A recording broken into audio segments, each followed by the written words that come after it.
Welcome to the Touchdown Unit Plan. We're going to cover everything that you need to know to successfully use this unit plan in your classroom. Let's start with the essential question. We need to determine how a parachute's design affects the descent rate of a model rocket. Let's start by talking about standards. Everyone loves the NGSS, right? Our unit plan aligns with NGSS, specifically focused on the application of Newton's third law to a model rocket. In addition, it includes all 4 of the middle school engineering standards. The next question you might have is, what equipment do I need to use this unit plan? We understand that your biggest concern is, I have negative dollars to spend on all the equipment for my classroom. We get it. A lot of the items that you'll need to use this unit plan with are things that you can find laying around your classroom, your house, or your students' houses. They can always help out and bring some things in for you. So let's talk about the equipment list. To start off, each student in your class will need a student design portfolio, shown here, provided to you by us. This is available as a PDF for you to print or as a Google or a Microsoft Word document, whichever you prefer.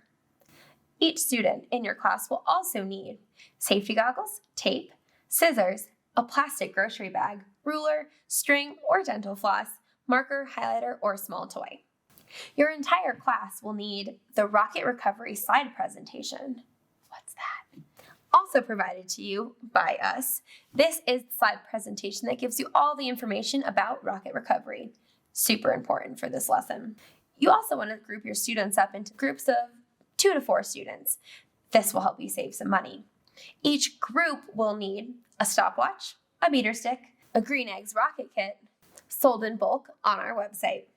You'll also need C11-3 engines, glue, and a hobby knife. You also need 1 to 3 pocket labs for your whole class. If you're not sure what a pocket lab is, don't worry, we'll talk about that later. And finally, a camera, which is optional. Let's move on and start talking about some background information that will help you be confident and successful with teaching this unit plan. Starting with Sir Isaac Newton himself. Now, we don't have all year, so we can't spend really any time talking about him much, but you can find more information about him in the background information section of your unit plan. Download below.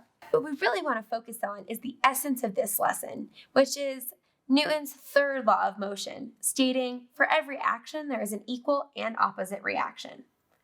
A model rocket is a great example of this. When the engine is ignited, it produces thrust, a downward force, causing the opposite reaction to occur, that the rocket is going to shoot up into the air on its way to Estesonia on Mars. Next, let's talk about the model rocket flight sequence. It's the series of steps that a rocket takes to go from liftoff to touchdown. Touchdown! Okay, moving on. Step 1 of the model rocket flight sequence is the liftoff phase. This is where the engine inside the rocket is ignited by an electrical ignition system, taking us quickly to step 2, the acceleration phase. As the propellant inside the model rocket engine is burning up, it's causing the rocket to continue to accelerate high up into the sky. Then step 3 occurs. This is the coasting phase. After all the propellant is used up inside a model rocket engine, this causes the rocket to decelerate as it continues on its journey. This leads us to phase 4, apogee, or the peak altitude of a rocket during its flight. During this phase, the ejection charge is going to pop off the nose cone and allow the parachute to deploy. Moving us on to phase 5, the slow descent. The parachute, as it's deployed, is going to allow the rocket to gently land on the ground. As the rocket's descending, the rocket then enters its final phase, the touchdown phase. We want to be sure that the rocket descends slow enough so any equipment on board is not damaged or destroyed. This unit plan follows the engineering design process. Here at Estes Education, we break up this process into 7 steps. They include ask, imagine, plan, create, test, evaluate, and communicate. Step 1 of this process is the ask section. This is where students are going to identify and define the problem that they're trying to solve. In our case, they're looking at how a parachute's design will affect the descent rate of a model rocket. But before they dive into that, they need some background information to get a better understanding of how model rockets work. You can use the rocket recovery slide presentation that's included to go over some information on Newton's laws, model rocketry basics, the flight sequence, and different types of recovery systems. Feel free to modify the presentation as needed. After you've gotten the students so excited about the mission, they're going to complete a think, pair, share activity to determine what different challenges might arise when landing a payload safely. Now you've reviewed the mission and essential question with your students, so we can move on to the Imagine section. This is where students can brainstorm and research ideas. You've now shared the PowerPoint presentation with your students, but have they really retained all that information? Debatable. This allows you to work with your students on those basic foundational science concepts and apply it to a hands-on model. Here, the students are going to be actually building a parachute prototype to help them get a better understanding of how these principles relate to parachutes themselves. To make our parachute prototypes, we're going to follow some pretty standard steps. Build the prototype, write a hypothesis, collect some data, evaluate our data, and retest. Let's make a parachute prototype.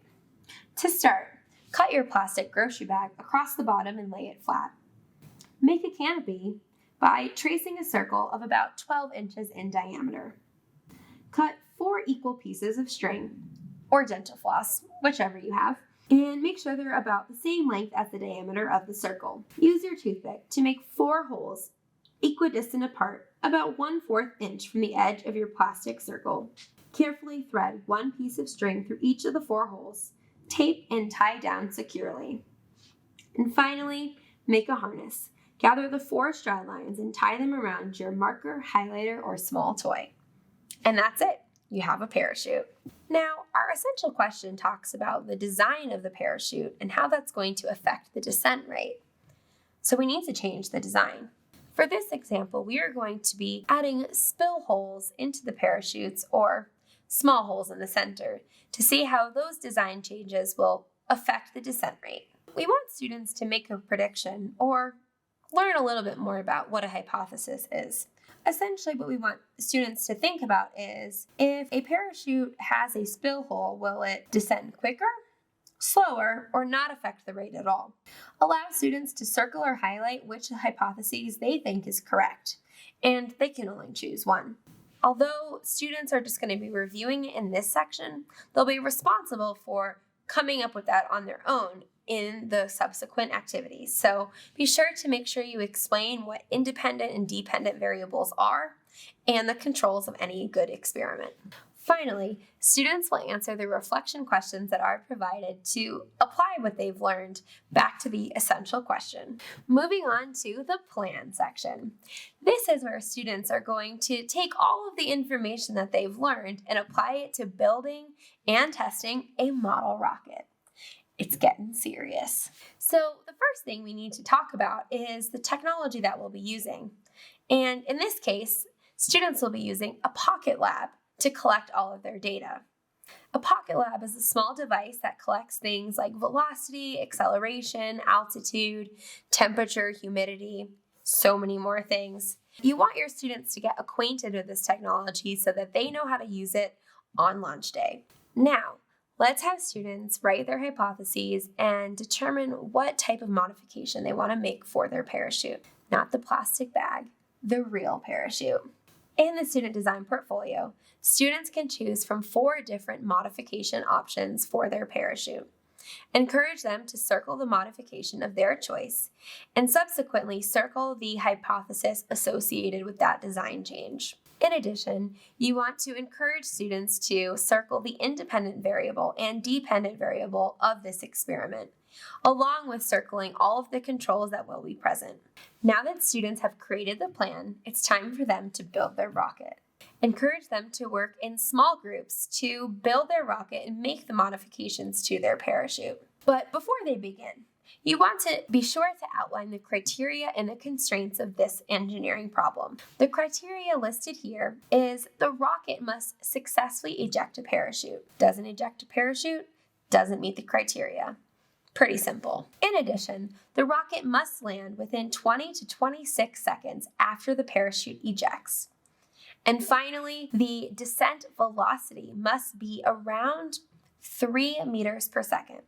So some data collection is definitely going to take place. Once you work through the criteria and the constraints with your students and they build their rocket, you want them to prepare their rocket for flight.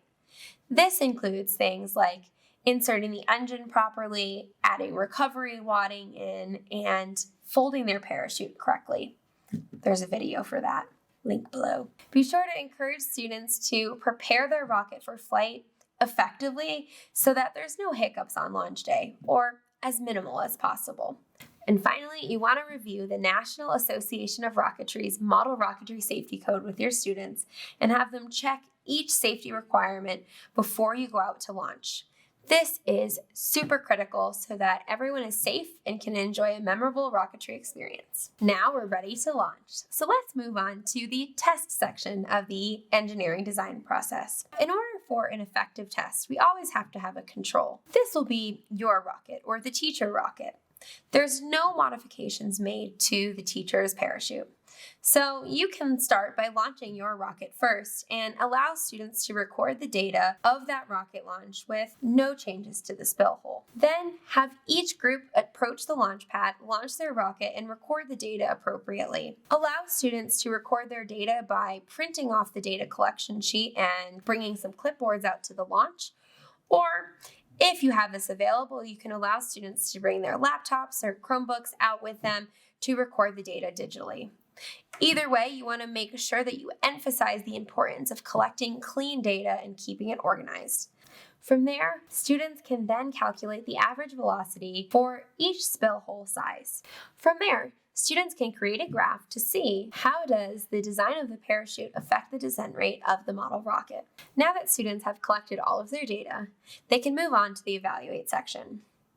This includes a series of questions that prompts the students to analyze the data they've collected and connect back to the essential question and overall mission that they're trying to achieve. Essentially, are they able to get Estesonia the equipment that they need? This takes us to the final step of the engineering design process, which is communicate. It's always important to synthesize everything you've learned and communicate it effectively. In this specific unit plan, students will complete a claims evidence reasoning so that they can understand what happened in this experiment and how it relates back to the essential question. In addition, we also include a short multiple choice quiz in the unit plan for you to use to help ensure that you can properly assess your students on their knowledge. In conclusion, the engineering design process is going to allow students to effectively think about the answer to their essential question, which, again, I'll say it for like the 100th time. How does the design of a parachute affect the descent rate of a model rocket? By working through all these steps, students have a very thorough understanding and can really communicate those results. So in order to do this unit plan, you are going to need a few supplies and some rockets. If you're concerned about funding for any reason, be sure to check out our website for more information on different grants that are available for you to get supplies for your classroom. Congratulations! You've completed your teacher training and are ready to execute this mission with your students. Thanks for watching with Estes Education. If you liked this video, be sure to like, subscribe, and hit the bell to be alerted for new content. We'll see you soon!